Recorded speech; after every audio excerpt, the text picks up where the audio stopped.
Anna se tenait devant la maison qu'elle avait autrefois appelée son foyer, son cœur battant lourdement dans sa poitrine. Les cris de Miraï résonnaient encore dans ses oreilles, la douleur de ses paroles cruelles la transperçant comme mille aiguilles. Elle s'était mariée avec tant d'espoir et d'amour, mais tout cela s'était effondré en un instant. Miraï, son mari infidèle, l'avait chassée de la maison sans aucune explication, jetant ses affaires sur le trottoir sans aucun remords. À ses côtés, sa belle-mère tyrannique, Yulia, riait de manière vicieuse, savourant chaque instant de la détresse d'Anna. « Tu n'as plus ta place ici, Anna » avait craché Miraï, ses yeux remplis de mépris. « Retourne chez ta mère et ne reviens jamais. » Anna, les larmes coulant silencieusement sur ses joues, n'avait pas eu la force de répliquer. Elle avait ramassé ses affaires éparpillées, son cœur brisé par la trahison de l'homme qu'elle aimait. Yulia, ne manquant pas d'une occasion d'enfoncer le clou, avait ajouté d'une voix mielleuse, « Oui, retourne chez ta mère, pauvre fille. Peut-être qu'elle saura quoi faire de toi. » Les rires cruels de Miraï et Yulia retentissaient dans l'air alors qu'Anna s'éloignait de la maison, son sac à la main. La douleur et l'humiliation se mêlaient dans son esprit, mais au fond d'elle, une étincelle de détermination commençait à naître. Elle ne savait pas encore comment, mais elle se jura de ne pas laisser cette injustice impunie. Lorsqu'elle arriva chez sa mère, Maria, la porte s'ouvrit presque immédiatement. Maria, une femme douce et aimante, la serra dans ses bras sans poser de questions, offrant à Anna le réconfort dont elle avait tant besoin. « Ma chérie, que s'est-il passé ?» demanda Maria, l'inquiétude se lisant sur son visage. Anna raconta tout, les mots sortant de sa bouche dans un flot incontrôlable. Maria écouta patiemment, ses yeux se durcissant de colère à mesure qu'Anna décrivait la cruauté de Miraï et Yulia. « Tu es chez toi maintenant » dit Maria en caressant les cheveux d'Anna. « Nous allons surmonter cela ensemble. » Le lendemain, alors qu'Anna fouillait dans le grenier à la recherche de quelques affaires personnelles, elle tomba sur un vieux coffret en bois, recouvert de poussière. Intriguée, elle l'ouvrit et découvrit à l'intérieur des lettres anciennes et un journal intime appartenant à son arrière-grand-mère, Elena. Les pages jaunies par le temps semblaient renfermer des secrets oubliés. Anna se plongea dans la lecture des lettres, découvrant peu à peu l'histoire fascinante de son arrière-grand-mère. Elena avait été une femme puissante et influente dans leur village, une figure respectée et admirée. À travers les mots écrits de sa main, Anna sentit la force et le courage d'Elena l'envahir.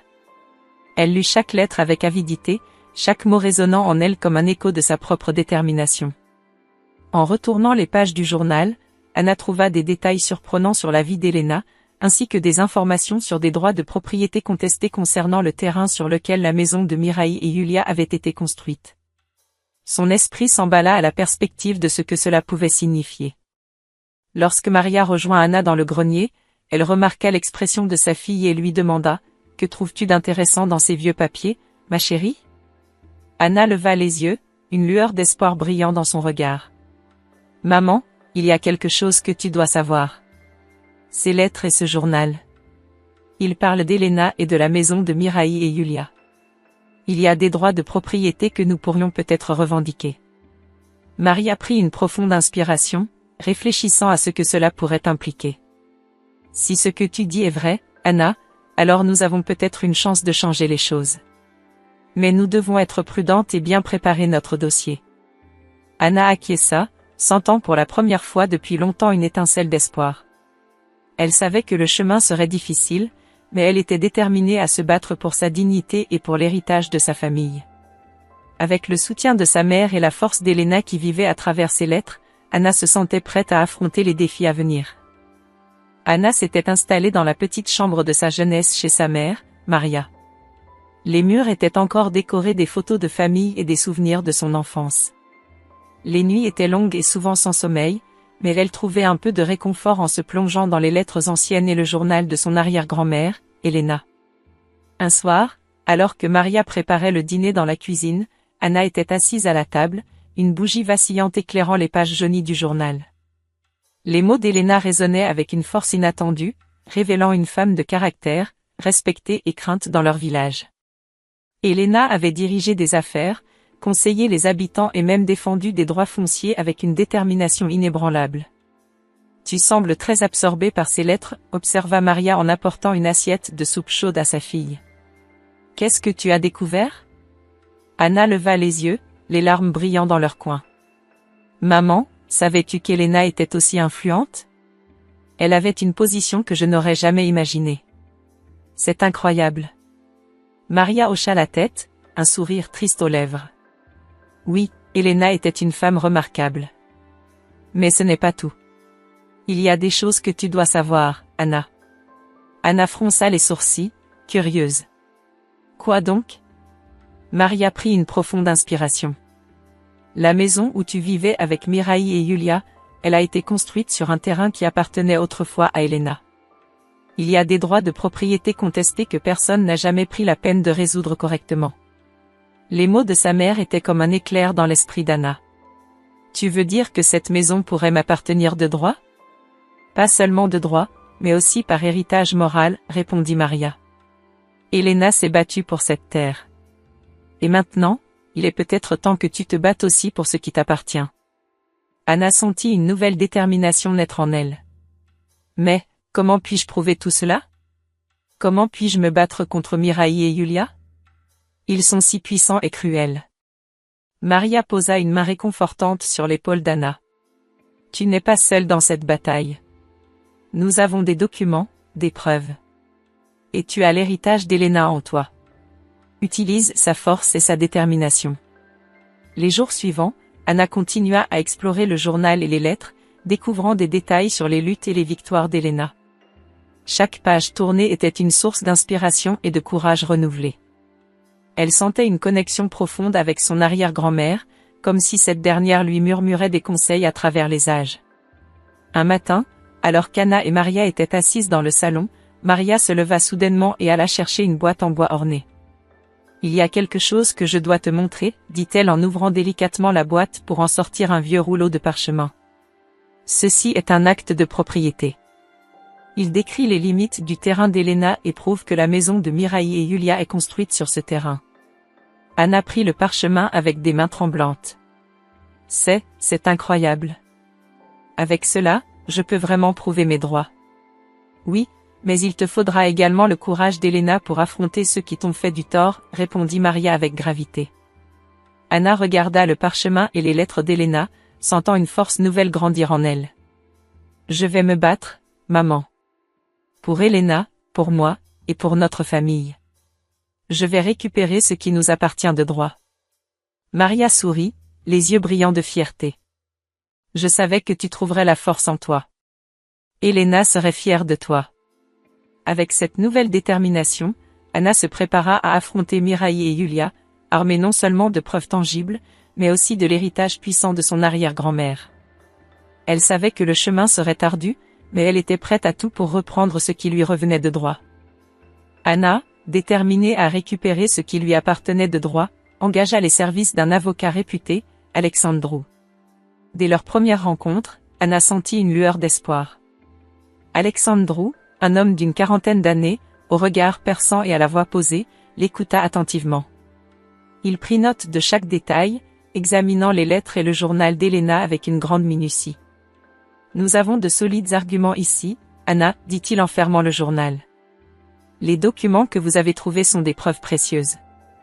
Nous allons prouver que la propriété appartenait à votre arrière-grand-mère et que vous avez des droits légitimes dessus. » Anna hocha la tête, un mélange de détermination et de nervosité dans les yeux. « Je veux que justice soit faite, Alexandru.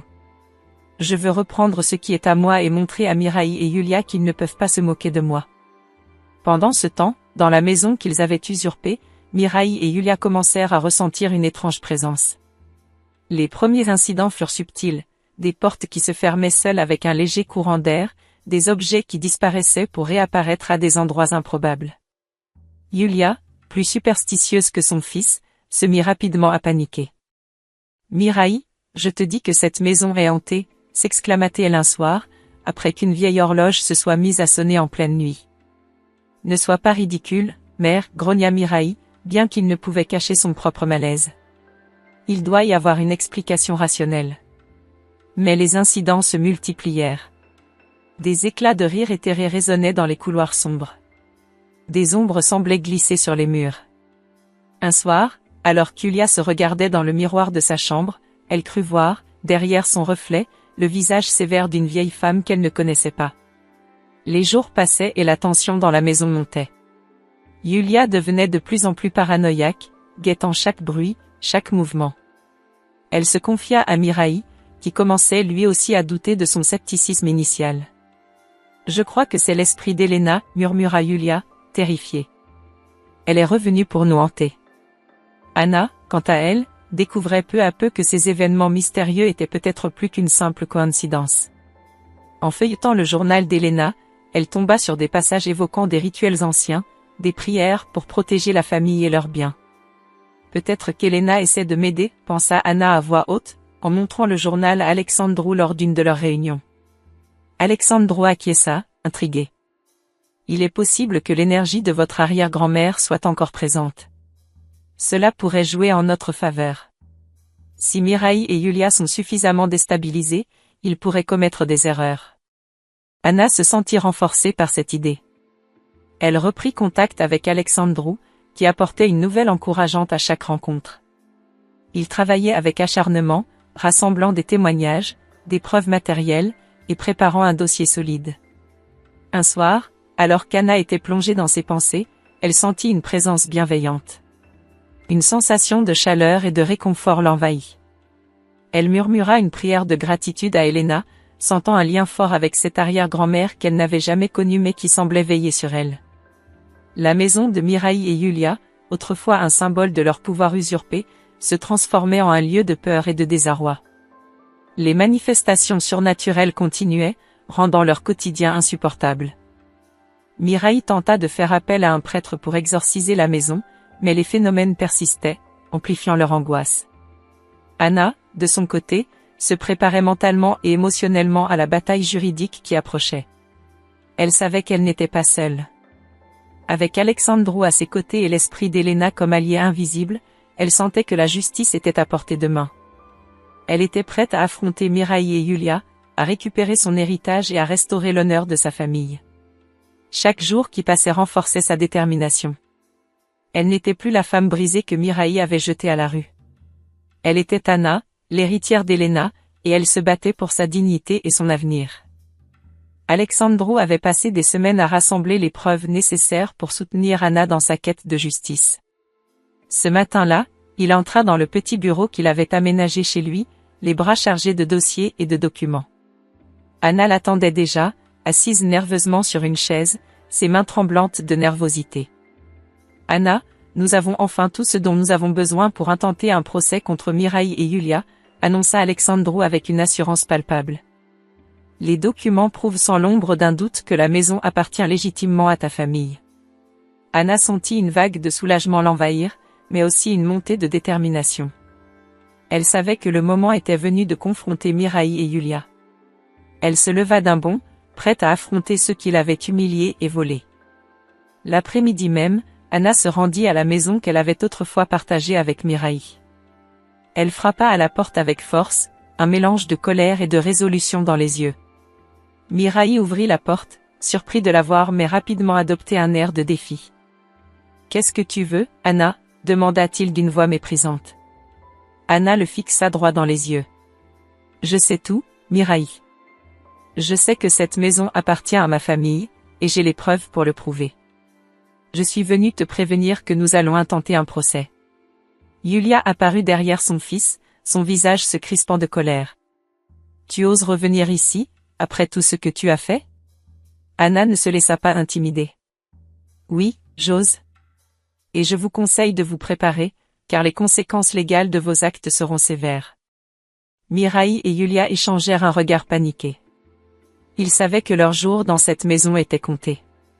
Après qu'Anna eut quitté les lieux, Yulia se tourna vers son fils, la voix tremblante de rage et de peur.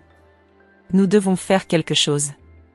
Nous ne pouvons pas perdre cette maison. » Miraï hocha la tête, son esprit déjà en train de comploter. « Je vais parler à Alexandru. Peut-être que nous pouvons le corrompre pour qu'il abandonne le cas. » Le lendemain, Miraï se présenta au bureau d'Alexandru avec une enveloppe remplie d'argent. Alexandru le regarda entrer, son visage impassible. Miraï posa l'enveloppe sur le bureau avec un sourire forcé. « Alexandru, Nous savons tous les deux que ce procès pourrait être long et coûteux.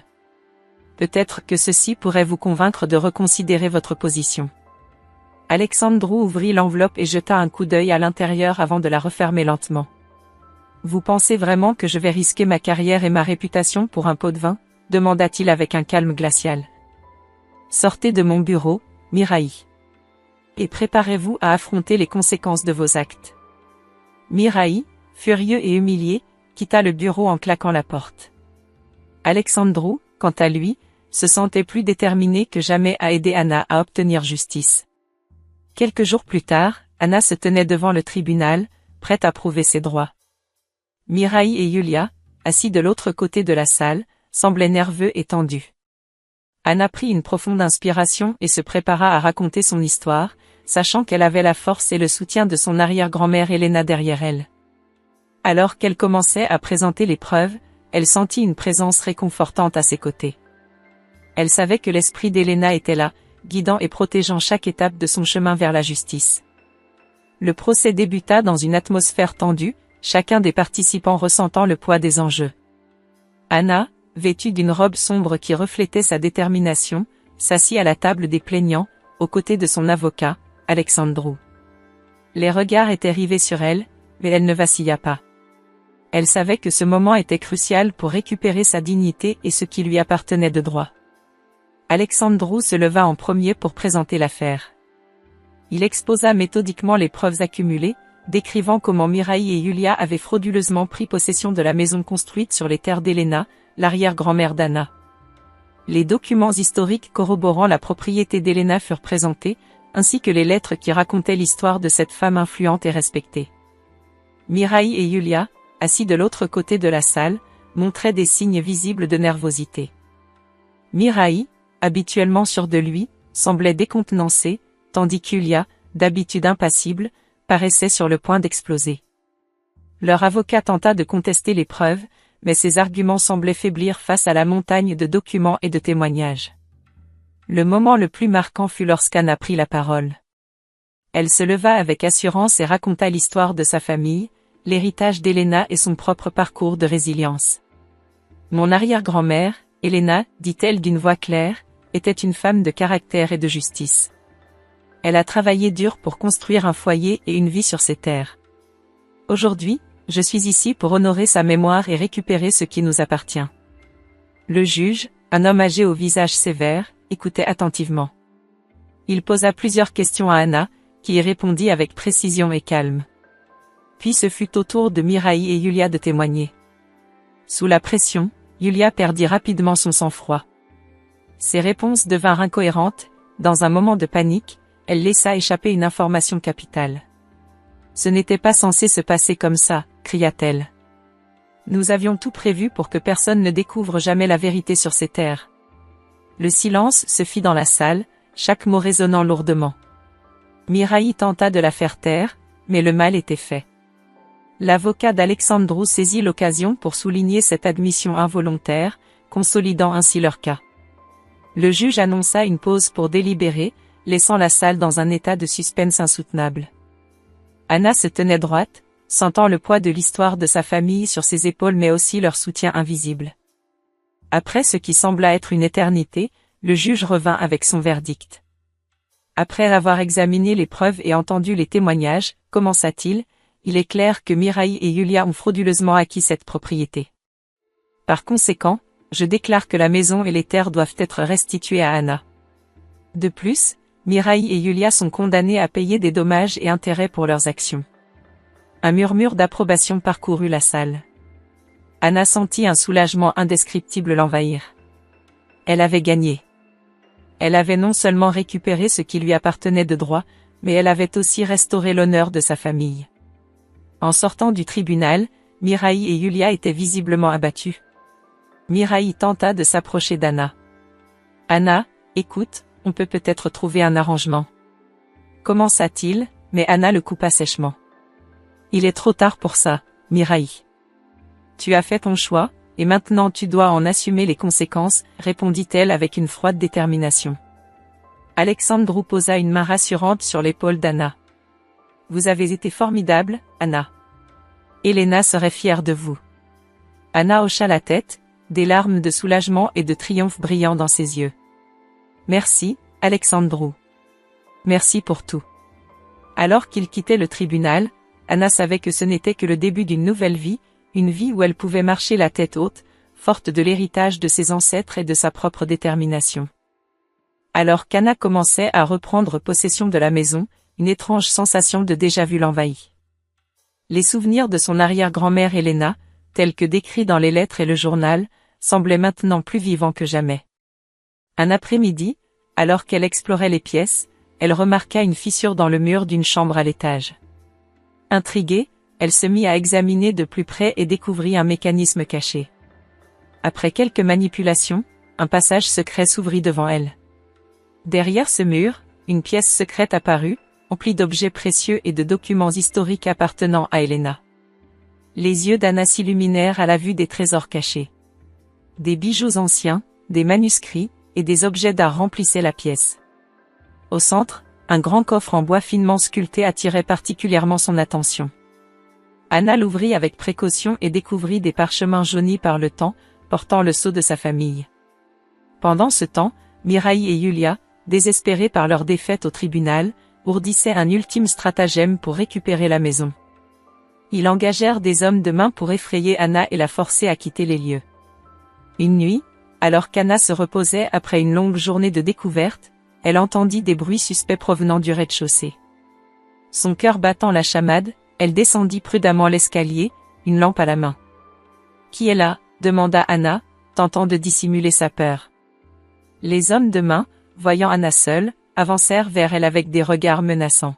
« Tu ferais mieux de quitter cette maison, sinon tu le regretteras, » dit l'un d'eux d'une voix rauque. Anna, bien que terrifiée, se tint ferme. « Cette maison m'appartient, et je ne partirai pas, » répondit-elle avec détermination.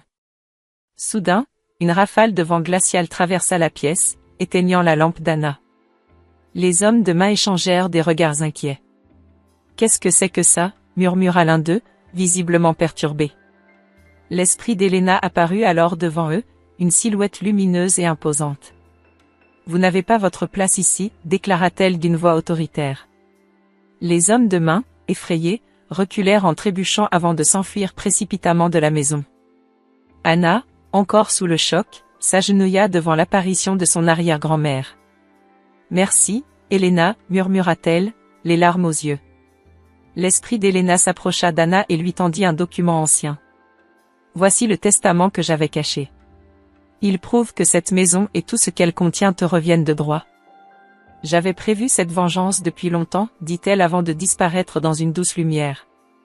Le lendemain, Anna présenta le testament à Alexandru. « C'est incroyable, Anna. Ce document scelle définitivement ton droit sur la propriété, » dit-il, impressionné. La nouvelle de l'existence de ce testament se répandit rapidement, et Miraï et Yulia furent définitivement discrédités. Leur dernière tentative de récupérer la maison avait échoué, et ils durent faire face à leur déchéance totale. Anna, quant à elle, trouva la paix en sachant que la justice avait été rendue, tant pour elle que pour Elena. Avec le soutien de sa famille et d'Alexandru, Anna entreprit de restaurer la maison et de préserver l'héritage de son arrière-grand-mère. Chaque coin de la maison racontait désormais une histoire de résilience et de courage, et Anna savait que, grâce à Elena, elle avait retrouvé non seulement son foyer, mais aussi sa dignité et sa force intérieure. Si vous avez suivi jusqu'ici, abonnez-vous à la chaîne pour plus d'histoires émouvantes et captivantes comme celle-ci.